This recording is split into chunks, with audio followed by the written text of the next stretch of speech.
Thank you for having me, guys. I'm super stoked to be here chatting with you guys finally. Being on a 3 and 3 presentation is a nice little dream come true for my blue sky life. Um, so I hope you guys are not looking forward to a super visual presentation. I'm honestly going to be focusing mostly on what I've just kind of been going through for the past 3 months into the Design Founder Bet. And that's basically my summer update for you. I quit my full-time job in June, and started a company with a longtime past colleague. I've worked with him at like basically every startup I've worked at in the past, and he came at me with this idea. And so we're building Fathom, the IBD companion. And essentially, I'll just kind of give you a little background on that real quick. IBD is stands for inflammatory bowel disease. And that essentially has two different chronic diseases grouped into it, Crohn's disease and ulcerative colitis. So just a quick little educational tidbit there, but they're chronic diseases. There's no cure for them. Basically, you either figure out how to manage after you are diagnosed, either by like just having a really restrictive diet, or like getting surgery or getting multiple surgeries throughout your life to kind of reduce the size of your intestines, basically where they're inflamed. So there is no cure for it. The goal is always to be in remission, basically. And so my co-founder has Crohn's disease, and we kind of he brought this opportunity to me to basically he like is an app he wanted, that was something that had deeper context other than ChatGPT. So that's essentially the mission behind Fathom.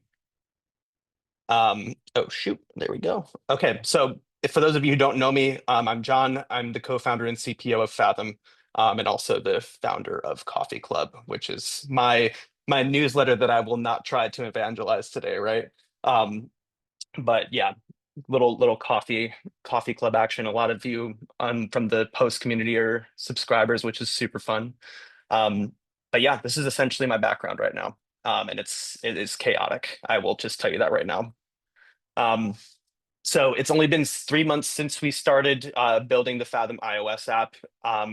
And those 3 months have felt like a year, honestly. It has been absolutely completely different from anything that I have ever done before, anything I've ever worked on before. I've worked at startups as a like founding product designer before, but never as a co-founder. And it has just been an absolute complete different. I've had to take a completely different perspective on like how I work and what I work on, basically. And we'll get into that a little bit. But co-founding a company has been harder than anything I've worked on before in a previous startup role, but so much more rewarding, to be honest with you. And there's just a lot of reasons for that, I think. Um, First off, I mean, like the thing I love about a early stage small startup team is that you basically get to shape the vision. You're not really tied down to the vision of whoever it is who's leading your team or like the higher ups at your organization. You're defining that. And we feel like very strongly about this mission that we're working on with Fathom. And we feel like if we can build it well, this can be a very impactful product that can actually help people manage their chronic disease on a daily basis. Um, so we're just essentially trying to give them an AI companion and a means to track their daily needs for people who have IBD. And just from my co-founder Blake's perspective, he believes that this is something that would be really impactful for that group of people. And I lean towards that. I don't have IBD myself, but I'm trying to put myself in the shoes of the people who do as the designer behind this. Um, so far, in the past 3 months since we have started working on Fathom, we have launched the iOS app that's in test flight, and we're actively working on getting it approved in the App Store. At the moment, we're running into a lot of in-app purchase issues, which is why our past review was rejected. So we're currently trying to work on that. Apple's very specific about in-app purchases. So if you're trying to launch an iOS app and you are considering doing in-app purchases, I would make sure you do heavy research into that because we are trying to jump through a lot of hoops right now. Um, and then in addition to that, we've established some partnerships already with some IBD organizations. So we've been doing a lot of talking with just different groups that we would potentially be interested in partnering with, or that we would be interested in, like, or if those groups would be interested in sharing our product with their community, basically. So um, that is something that has been extremely beneficial because, and I can't emphasize enough how important it is to um, just really, really, really try to build your network as hard as it is, like in addition to everything else you're working on in the moment or that we've worked on the past 3 months, like actively building your network of people who may be relevant to helping you elevate your mission is going to be absolutely crucial for getting everything off the ground and going into GTM, basically. Um, in addition to that, we signed on advisors. Another thing that I would just say is absolutely crucial to having like just really good, just a really good guide, I guess, to like building for the space that you're in. Blake and I have never built in a health tech space.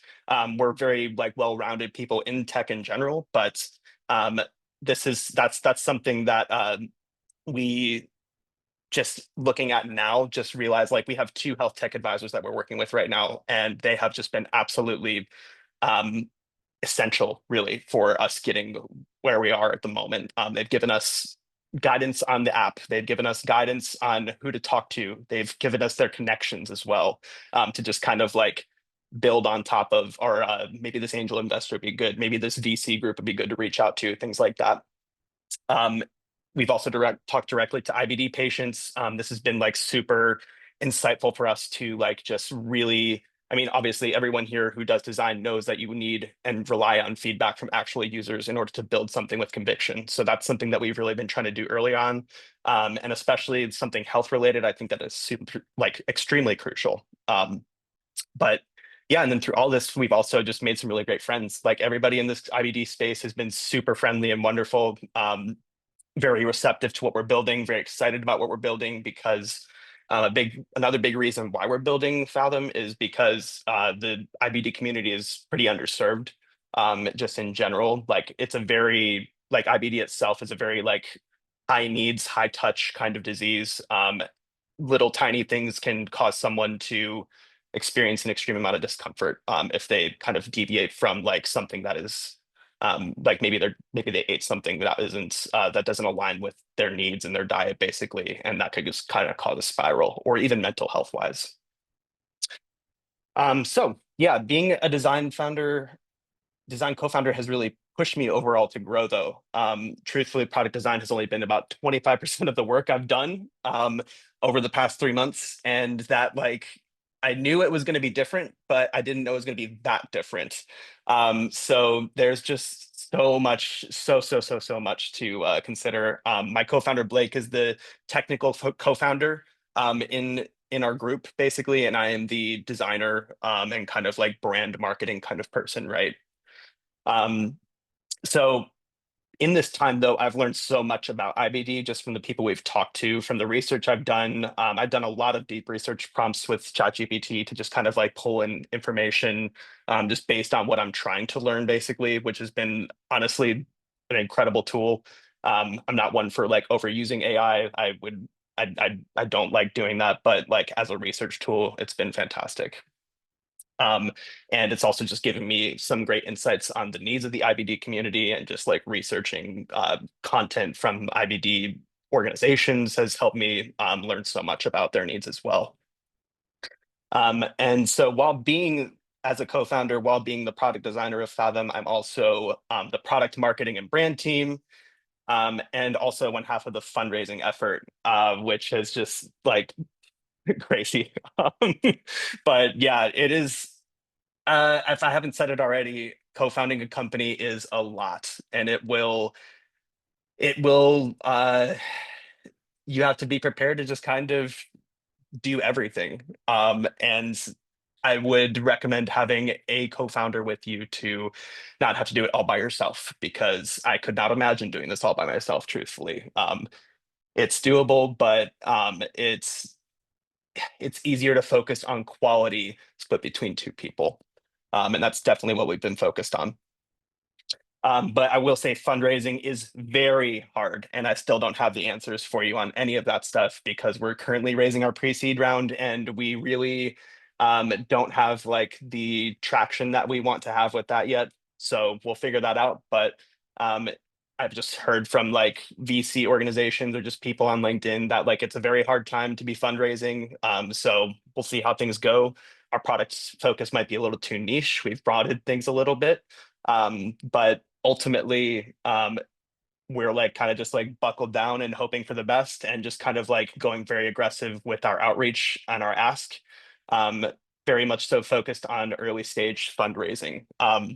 But something that I kind of want to like touch on there as well is that like if you go to like if you haven't done fundraising before, familiarize yourself very much so with just the different phases of fundraising or like the different stages of fundraising.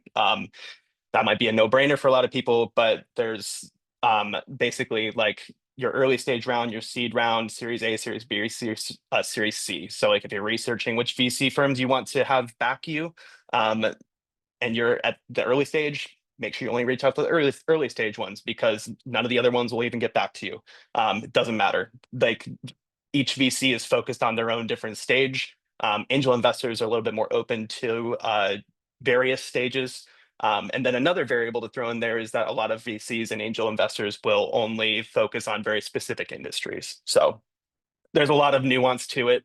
Again, ChatGPT has kind of been very helpful for researching which VCs and angels are focused on health tech, which ones are focused on early stage investing. And in addition to that, we've utilized Hubble.social to kind of connect to VCs, to connect to our advisors, and to just kind of like broaden our network to I don't know, just grow in that way, get plant ourselves into that space. If that's something that you're if you're trying to broaden your network a little bit, I would highly recommend tapping in with some experts on Hubble.social. It's this is not a paid ad. This is just me telling you that we've gotten a lot of value out of it. Um, but here's some things I do know about our fundraising situation that I've learned so far. Your story has to be compelling. And I knew that ours was because Blake, our co-founder, has Crohn's disease. He has a lived experience. He's sold a company in the past. Like he has this background that's just super strong for the space. So we've tied that in a lot with our story. And we also believe that his understanding of just this IBD space in general is just getting better. Um, Funding won't come to you at all. Like that's something that you need to go out and get. Be vocal about it. Um, just nail down your connection or nail down the people that you want to get connected with and talk to, and just really go after them. There's no shame. Just drop that DM or send out that cold email or submit that pitch deck. Basically, that's the only way you're going to get the funding is by going to get it. And again, with that, you have to be resilient. Um, there's going to be a lot of rejection. We did one pitch a little bit ago that was recommended to us by like I think it was one of our advisors, but the pitch event itself had changed format a little bit. Um, they said that originally they did like biotech and health tech, but this time it was only biotech, so it was like super complex shit.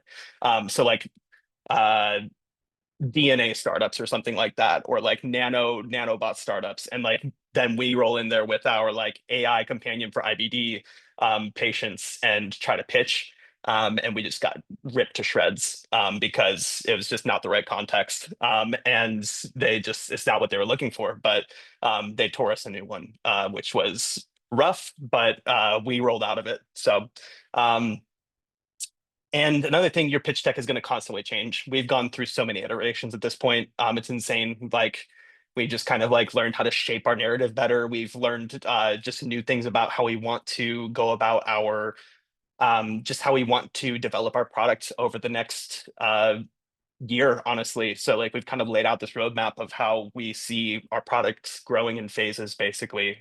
So as you learn and just kind of unearth those things, you're just going to have to really rewrite your narrative constantly and just make that pitch better and better. It's never going to be done. Basically, like your portfolio, but worse. Um, so I'll just say that.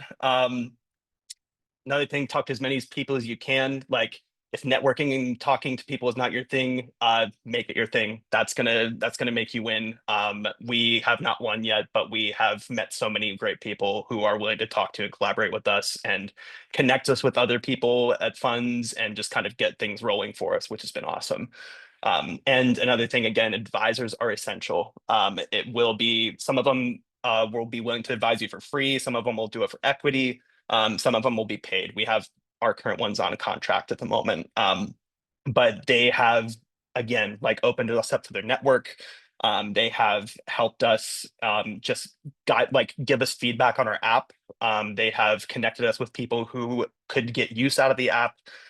They really have just like done everything they possibly can to like help guide us through what we're trying to work on so that we don't have to think about like certain things like outreach at points. But yeah, they've really helped with just sharing their network with us. We're on the hunt. We're determined. The Fathom iOS app is in test flight, and we're super proud of this accomplishment alone, honestly. Um, like, truthfully, I did not think that we would be able to get the app out in 3 months' time, and we did. Which is just crazy because my co-founder Blake is honestly, he's a beast. Any design that I threw at him, he's just able to implement it perfectly. I mean, obviously, we have a lot of thanks to give to AI for some of that too. But in addition to like the app itself, too, we like busted our asses on like writing prompts, like the system prompts for our AI to follow.